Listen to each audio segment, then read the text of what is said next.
عبد الملک نے اپنے رایا سے یکے بعد دیگرے اپنے بیٹے ولید اور سلیمان کی ولی عہدی کی بیعت لی۔ عبد الملک کا بھائی عبدالعزیز بھی جانشینی کا دعوے دار تھا۔ اس نے اس نامزدگی کو مسترد کر دیا۔ یہ جھگڑا ممکنہ بڑھ جاتا، لیکن عبدالعزیز کا انتقال ہو گیا اور ولی عہدی کا یہ جھگڑا بھی ختم ہوا۔ کچھ عرصے بعد عبد الملک بھی اچانک بیمار پڑ گیا۔ طبیبوں نے بہت علاج کیا لیکن وہ جانبر نہ ہو سکا۔ اس کی وصیت کے مطابق ولید بن عبد الملک کو خلیفہ بنا دیا گیا۔ دوسرے بیٹے سلیمان بن عبد الملک کو فلسطین کی ولایت مل گئی۔ یزید بن محلب ابھی تک حجاج کی قید میں تھا۔ اس کا بھائی مفصل بھی اس کی قید میں تھا۔ حجاج ان دونوں بھائیوں کی اس حد تک نگرانی کر رہا تھا کہ مہم پر جاتا تو انہیں اپنے ساتھ لے کر جاتا۔ علاقہ فارس پر کردوں نے لوٹ مار اور غارت گری کر رکھی تھی۔ ان کی سرکوبی کے لیے ایک مہم بھیجنے کے لیے حجاج کوفے سے استقباز آیا تو یزید اور اس کے بھائی کو بھی قید سے نکال کر اپنے ساتھ لے گیا۔ انہیں لشکر گاہ میں رکھا اور ان کے چاروں طرف خندق کھدوا دی تاکہ یہ بھاگ نہ جائیں، اور اپنے حجرے کے قریب ایک چھوٹے سے خیمے میں انہیں قید کر دیا اور ان پر شامیوں کا پہرا بٹھا دیا۔ یزید بن محلب مسلسل اس کوشش میں تھا کہ کسی طرح جیل سے فرار ہو جائے۔ استقباز آ کر اسے موقع مل گیا۔ ایک مرتبہ یزید نے اپنے محافظوں کی دعوت کی اور خوب شراب پلا دی۔ یہ لوگ نشے میں دھت ہو کر منوشی کے مزے اڑاتے رہے۔ یزید نے اپنے باورچی کے کپڑے پہنے، اپنی داڑھی پر ایک سفید داڑھی لگائی اور قید خانے سے نکلا۔ کسی نے کہا بھی کہ یہ تو یزید کی چال لگتی ہے، لیکن جو ہی سفید داڑھی پر نظر پڑی سمجھے کوئی اور ہے۔ یزید کی داڑھی تو کالی تھی۔ مفصل بھی اس کے بعد نکل آیا، اسے بھی کوئی نہ پہچان سکا۔ یہ دونوں دریا پر پہنچے اور کشتی میں بیٹھ گئے۔ بصرہ تک کا فاصلہ 18 فرسخ سے زیادہ تھا۔ رات بھر چلتے رہے۔ اس رات کی صبح ہوئی تو پہرے داروں کو ان کے فرار کا علم ہوا۔ جب حجاج تک یہ بات پہنچی تو اس کی پریشانی لازمی تھی۔ اس نے فوراً کاتب کو بلوایا اور قتیبہ بن مسلم والی خراسان کے نام خط لکھوانے لگا۔ یزید بن محلب میری قید سے فرار ہو گیا ہے۔ وہ یقیناً خراسان کی طرف بھاگا ہوگا اور خراسان کی ولایت دوبارہ حاصل کرنے کی کوشش کرے گا، لہٰذا تم اس سے مقابلے کے لیے تیار رہو۔ حجاج نے دوسرے اضلاع اور قلعہ داروں کو ان کی نقل و حرکت پر نظر رکھنے کے احکام جاری کر دیے۔ ہر طرف ہرکارے دوڑا دیے کہ وہ جہاں کہیں نظر آئے انہیں گرفتار کر لیا جائے۔ ولید کی طرف سے بھی ہرکارے دوڑا دیے کہ وہ اسے یزید کے فرار کی اطلاع پہنچا دے۔ زندان سے فرار ہونے کے بعد یزید اور اس کے بھائی کچھ دور تک کشتیوں میں گئے اور پھر خچروں پر سوار ہو کر شام کی جانب دوڑ گئے۔ ایک شخص نے حجاج کو اطلاع کی، اس نے انہیں فلسطین کی طرف جاتے ہوئے دیکھا ہے۔ حجاج نے ان کے پیچھے دستے روانہ کیے تاکہ وہ فلسطین پہنچنے میں کامیاب ہو گئے اور سلیمان بن عبد الملک کے پاس پہنچ کر اس سے پناہ حاصل کر لی۔ حجاج نے ولید بن عبد الملک سے شکایت کی، محلب کے بیٹوں نے اللہ کے مال میں خیانت کی ہے اور مجھ سے بھاگ کر سلیمان کے پاس پناہ لی ہے، ان کے خلاف کارروائی ہونی چاہیے۔ ولید نے اپنے بھائی سلیمان کو لکھا، یزید نے تیرے پاس آ کر پناہ لی ہے، اس پر حجاج کے 30 لاکھ دینار واجب الادا ہیں، اس لیے تم اسے حکومت کے حوالے کر دو۔ سلیمان نے اس کے خط کے جواب میں لکھا، اے امیر المومنین، میں نے یزید اور مفصل کو پناہ دی ہے، اب میری غیرت یہ گوارہ نہیں کرتی کہ اسے آپ کے حوالے کر دوں۔ اس کا ذمہ جو رقم ہے میں وہ ادا کرنے کو تیار ہوں۔ اگر پھر بھی آپ کا اصرار ہوا تو یزید کو تنہا نہیں بھیجوں گا، میں خود بھی اس کے ساتھ حاضر ہوں گا، مجھے امید ہے آپ مجھے رسوا نہیں کریں گے۔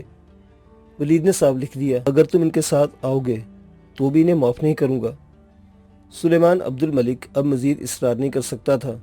اس نے یزید اور اس کے بھائی کے گلے میں توق ڈال کر اپنے بیٹے ایوب کے ہمراہ اس حالت میں بھیجا کہ ایوب کے گلے میں بھی توق ڈال دیا تاکہ ولید اپنے بھتیجے کے گلے میں توق دیکھ کر پگھل جائے۔ ولید نے جب اپنے بھتیجے کو اس حالت میں دیکھا تو بڑھ کر گلے لگا لیا، تم نے کیا قصور کیا تھا جو اس حالت میں آئے؟ ابا حضور کا یہی حکم تھا۔ میرے بھائی سلیمان نے انتہا کر دی، ابا حضور نے یہ خط آپ کی خدمت میں پیش کیا ہے۔ ولید نے وہ خط پڑھا، اس میں لکھا تھا، اے امیر المومنین، میں آپ پر قربان ہو جاؤں کہ آپ اس عہد کی حفاظت کریں گے جو میرے باپ نے یزید بن محلب سے کیا تھا، اور آپ اس شخص کی امیدوں کو خاک میں نہ ملائیں گے۔ اس نے صرف ہمارے اور آپ کے تعلقات ہی کی وجہ سے ہماری پناہ دی ہے۔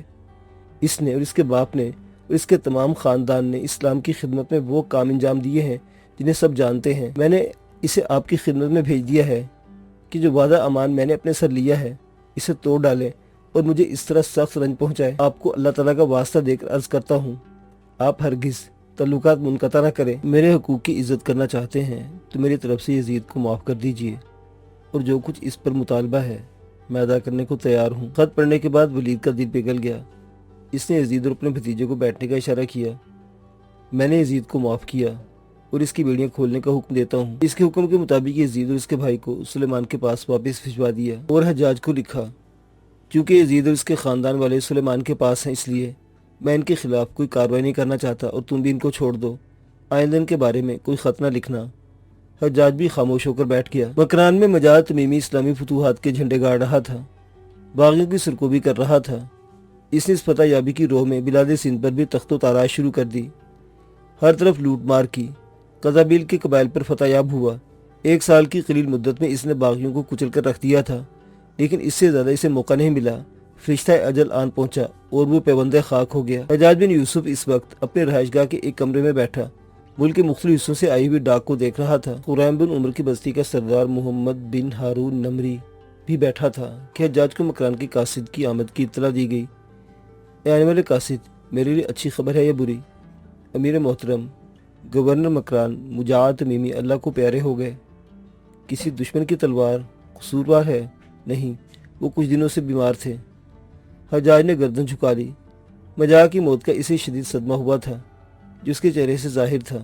اس نے کئی مرتبہ ابن ہارون کی طرف گردن اٹھا کر دیکھا اور پھر گردن جھکا لی۔ ابن ہارون مجاہد کے اوصاف بیان کر رہا تھا کہ حجاج کو تعزیت کا یہی انداز پسند تھا۔ حجاج کے سفید چہرے پر اچانک شادابی آ گئی۔ ابن ہارون، میں نے تمہارے متعلق ایک بڑا فیصلہ کیا ہے۔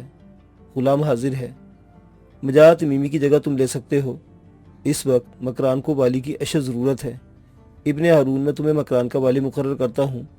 وہاں خریم بن عمر بھی موجود ہے، تم دونوں مل کر اچھی کارکردگی کا مظاہرہ کر سکتے ہو۔ میرے محترم، میں اس قابل کہاں کہ آپ کی حکم عدولی کروں۔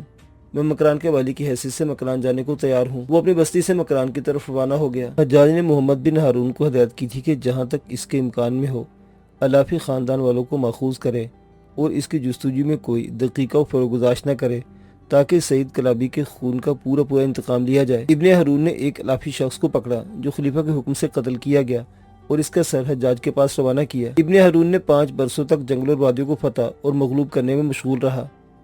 ولید بن عبد الملک کی فتوحات نے اسلامی حکومت کی دھاک دور دور تک بٹھا دی تھی۔ اس وقت کے فرما روا اور شاہان وقت خلیفہ سے دوستی کی تمنا رکھتے تھے۔ سنادیب کے راجہ کی بھی خواہش تھی کہ ولید سے دوستانہ تعلقات استوار کرے۔ اس کی قلمرو میں عربی تاجروں کی آمد و رفت زیادہ تھی۔ اکثر مسلمان تاجر ماں اہل و عیال وہاں سکونت پذیر تھے۔ کچھ تاجر اس کے علاقے میں پیوندے خاک ہوئے جن کی یتیم لڑکیاں بے ولی وارث وہاں پڑی تھی۔ راجہ کو حجاج کے دربار میں تقرب حاصل کرنے کا عمدہ موقع ملا۔ اس نے ان لڑکیوں کو عزت سے سوار کر کے کوفے کی جانب روانہ کیا۔ حجاج کے لیے انواع اقسام کے موتی، جواہر، کنیزیں اور غلام بن کے ساتھ کر دیے۔ یہ 8 جہاز تھے جو مال و دولت عورتوں سے لدے ہوئے تھے۔ جہاز ان دنوں طوفان وغیرہ کے خوف سے کنارے کنارے خشکی سے ملے ہوئے جایا کرتے تھے۔ یہ جہاز بھی کچھوے کی چال چلتے ہوئے کنارے کنارے روا دوا تھے۔ جب یہ جہاز سالے سمندر پہنچے تو بحری قزاقوں نے، جو مید کہلاتے تھے، چھوٹی چھوٹی کشتیوں میں سوار ہو کر ان جہازوں کو گھیر لیا، تمام مال و اسباب لوٹ لیا، عورتوں کو پکڑ کر اپنے ساتھ لے گئے۔ ان میں سے ایک عورت نہایت جفاکش اور مضبوط تھی۔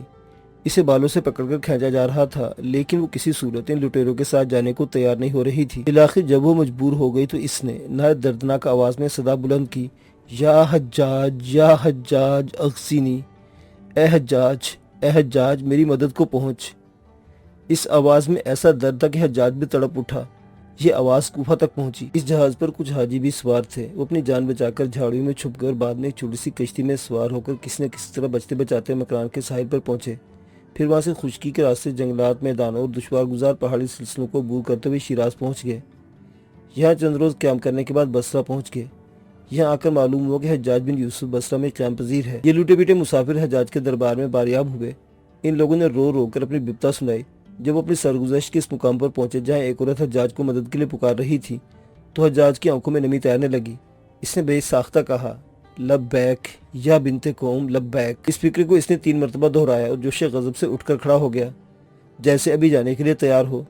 پھر وہ کسی خیال سے بیٹھ گیا۔ حاجی کو مہمان خانے میں ٹھہرایا اور کاتب کو طلب کر کے راجہ داہر کے نام خط لکھوانے لگا۔ ہمارے ملک کے لوگ جو تمہارے علاقے میں قید کر لیے گئے ہیں ان کو باعزت طریقے سے واپس کرو اور مال و اسباب کا جو کچھ نقصان ہوا اس کا تاوان ادا کرو۔ دوسرا خط ابن ہارون کے نام لکھوایا۔ میں ایک خط داہر کے نام اپنے خصوصی قاصد کے ذریعے بھیج رہا ہوں۔ جب یہ قاصد تمہارے پاس پہنچے تم اپنے کسی معتبر افسر کو اس قاصد کے ساتھ داہر کے پاس بھیجو، جو اس سے کہے کہ وہ ان تحائف کو جو خلیفہ کے لیے لنکا کے راجہ نے بھیجے تھے واپس کرے اور بیواؤں، یتیموں اور حاجیوں کو آزاد کر دے جنہیں دیبل کی بندرگاہ پر قید کر لیا گیا ہے۔ راجہ داہر کے نام خط جس قدر معقول انداز میں لکھا گیا تھا اس کا جواب بھی اسی قدر معقول ہونا چاہیے تھا، لیکن راجہ داہر نے خط کا جواب نہایت بے پرواہی اور فریب سے دیا۔ اوپر لکھا، یہ کام بحری قزاقوں کا ہے جن پر میرا کوئی زور نہیں، مجھ سے آپ کوئی امید نہ رکھیں۔ یہ قوم اتنی طاقتور ہے کہ